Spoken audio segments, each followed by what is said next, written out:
नमस्कार विद्यार्थी मित्रांनो, स्वागत आहे तुम्हा सर्वांचं आपल्या यूट्यूब चॅनलवरती। विद्यार्थी मित्रांनो, पनवेल महानगरपालिका भरती 2023 अंतर्गत ज्या उमेदवारांच्या नावाचा समावेश प्रतीक्षा यादीमध्ये आहे अशा उमेदवारांसाठी नव्याने संधी उपलब्ध करून देण्यात आलेली आहे पनवेल महानगरपालिका अंतर्गत।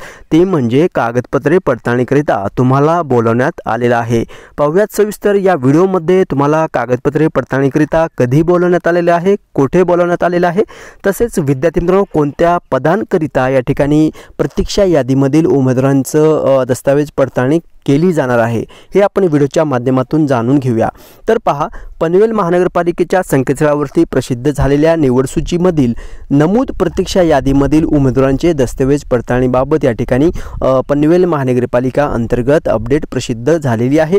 यानुसार पहा विद्यार्थी मित्रांनो, तुमची जी काही एक्झाम पार पडलेली होती दिनांक 8/12/2023 रोजी, तसेच 11/12/2023 या कालावधीमध्ये ऑनलाईन परीक्षेमध्ये जी काही तुमची एक्झाम घेतल्यानंतर तुमचे जे काही मार्क्स पडलेले आहेत त्या मार्क्सच्या अधीन राहून, त्या गुन्हा क्रमांकानुसारच्या अधीन राहून, तसेच जे काही सामाजिक समांतर आरक्षण आहे त्याच्या अधीन राहून तुमची गुणवत्ता यादी ही जे काही संकेतस्थळ आहे, अधिकृत वेबसाईट आहे त्यावरती प्रसिद्ध करण्यात आली होती। आणि त्यानुसार पहा विद्यार्थी मित्रांनो, ज्या उमेदवारांच्या नावाची शिफारस दस्तावेज पडताळणी, वैद्यकीय तपासणी व पूर्व चारित्र्य पडताळणीच्या अधीन राहून करण्यात आली आहे आणि त्याच संबंधित नमूद संवर्गातील उमेदवारांनी ऑनलाईन अर्जात अपलोड केलेले दस्तावेज जसे शैक्षणिक अर्हता, अनुभव, जात प्रमाणपत्र, वयाचा पुरावा, अधिवास प्रमाणपत्र व इतर सर्व दस्तावेज यांची मूळ कागदपत्रे व त्यांच्या 2 स्वसाक्षांकित प्रतीसह स्वतः तुम्हाला कागदपत्रे पडताळणीकरिता उपस्थित राहायचं आहे। ठीक आहे, तर पहा या ठिकाणी लिस्ट देखील देण्यात आलेली आहे। यामध्ये उमेदवारांचे नाव आहे, पदनाम आहे, प्रवर्ग आणि दस्तावेज पडताळणीचा दिनांक देखील देण्यात आलेला आहे। ठीक आहे, तर पहा तुम्हाला ज्यावेळेस तुम्ही कागदपत्रे पडताळणीकरिता जाताल तर त्यावेळेस तुमचे जे काही ऑनलाईन अर्जामध्ये तुम्ही डॉक्युमेंट अपलोड केलेले आहे त्या सर्व डॉक्युमेंटची ओरिजिनल प्रत, तसेच 2 प्रतीमध्ये साक्षांकित म्हणजे झेरॉक्स प्रती घ्यायचा आहे, त्यावरती सेल्फ अटेस्टेड करायला पाहिजे आणि त्या सर्व डॉक्युमेंटची लिस्ट 2 बंच करायचं आहे आणि DV जायचं आहे। आता महत्त्वाचे म्हणजे काय, कोणत्या उमेदवारांना बोलवण्यात आलेले आहे तर पहा, उमेदवारांचे नाव देण्यात आलेले, पदनाम आहे, प्रवर्ग आणि दस्तावेज पडताळणीचा दिनांक देखील या ठिकाणी देण्यात आलेला आहे।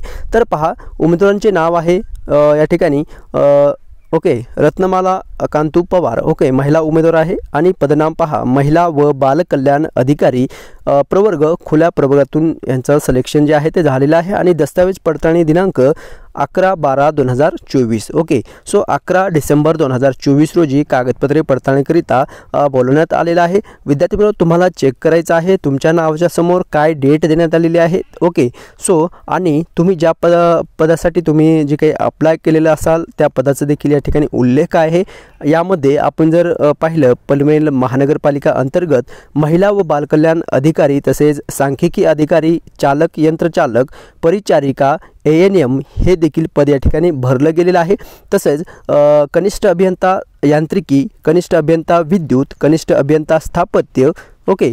सो नंतर स्वच्छता निरीक्षक, वाहनचालक जड, तसेच हलके वाहनचालक आणि उद्यान पर्यवेक्षक, लिपिक, टंकलेखक, तसेच विद्यार्थी मित्रांनो आपण जर पाहिलं तर या ठिकाणी 33 उमेदवार प्रत्येक पदांकरिता या ठिकाणी देण्यात आलेले आहेत। तसेच जे काही महत्त्वाचे कागदपत्रे तुम्हाला लागणार आहे त्याची लिस्ट देखील या ठिकाणी देण्यात आलेली आहे। यामध्ये पहा SSC प्रमाणपत्र असेल, पदास आवश्यक असलेले शैक्षणिक अर्हतेची पूर्तता करीत असल्याबाबतचे, तसेच आवश्यक अर्हतेपेक्षा जास्त जर तुमचं एज्युकेशन झालेलं असेल तर ते देखील या ठिकाणी तुम्हाला गुणानुक्रमे गुणपत्रिका व प्रमाणपत्रे सोबत जोडायचं आहे। वयाबाबतचा पुरावा, तसेच उमेदवार मागास प्रवर्गातील असेल तर त्याबाबतचे जात प्रमाणपत्र, तसेच व्हॅलिडिटी सर्टिफिकेट असेल, अनुसूचित जमातीमध्ये असेल तर उमेदवारांचं व्हॅलिडिटी सर्टिफिकेट या ठिकाणी लागणार आहे। नंतर वैध नॉन क्रिमिनल प्रमाणपत्र NCL लागत असेल। ठीक आहे, तर तुम्हाला या ठिकाणी तुमच्या कॅटेगरीनुसार तुम्हाला काढून ठेवायचं आहे। पात्र दिव्यांग व्यक्ती असल्याबाबतचं प्रमाणपत्र, पात्र माजी सैनिक असल्याबाबतचं प्रमाणपत्र, खेळाडू आरक्षण असेल तर त्याबाबतचं प्रमाणपत्र लागेल, अनाथ असताल तर त्याबाबतचं सर्टिफिकेट तुम्हाला आवश्यक असेल, अंशकालीन पदवीधर असाल तर त्या रिगार्डिंग देखील सर्टिफिकेट तुम्हाला असणं तुमच्याकडे आवश्यक आहे। यामध्ये जे काही पॅरलल रिझर्वेशन आहे विद्यार्थ्यांनो, ॲज पर पॅरलल रिझर्वेशन तुमच्याकडे सर्टिफिकेट असणं आवश्यक असणार आहे. नंतर महाराष्ट्राचं अधिवास प्रमाणपत्र अर्थात डोमिसाईल सर्टिफिकेट तुमच्याकडे असणे आवश्यक आहे.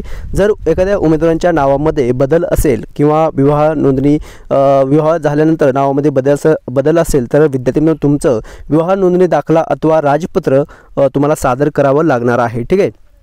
सो ही लिस्ट विद्यार्थ्यांनो या ठिकाणी देण्यात आलेली आहे. डॉक्युमेंट कोणते कोणते आवश्यक आहे याची लिंक तुम्हाला डिस्क्रिप्शनमध्ये प्रोव्हाइड केली जाईल. त्या लिंकवरती क्लिक करून PDF तुम्ही डाउनलोड करून घ्या आणि या प्रकारे ओरिजिनल डॉक्युमेंट प्लस झेरॉक्स प्रतीमध्ये बेंच करायचं आहे आणि DV जायचं आहे. 11 डिसेंबर रोजी DV होणार आहे. तसेच 12 डिसेंबर 12/12/2024 रोजी देखील DV तारीख आहे 11 आणि 12. यामध्ये तुम्हाला चेक करायचं आहे कोणत्या पदासाठी तुमचं आहे आणि कुठल्या तारखेला आहे ते. ठीक आहे. सो ही महत्त्वपूर्ण अपडेट आलेली आहे पनवेल महानगरपालिका भरती रिगार्डिंग. ओके. सो विद्यार्थ्यांनो माहिती समजली असेल तर लाईक जरूर करायचं आहे. या व्यतिरिक्त तुमचे काही प्रश्न असतील कमेंट्स करून नक्की विचारायचं आहे आणि जर तुम्ही नवीन चॅनल पाहत असाल चॅनलला सबस्क्राईब जरूर करायचं आहे.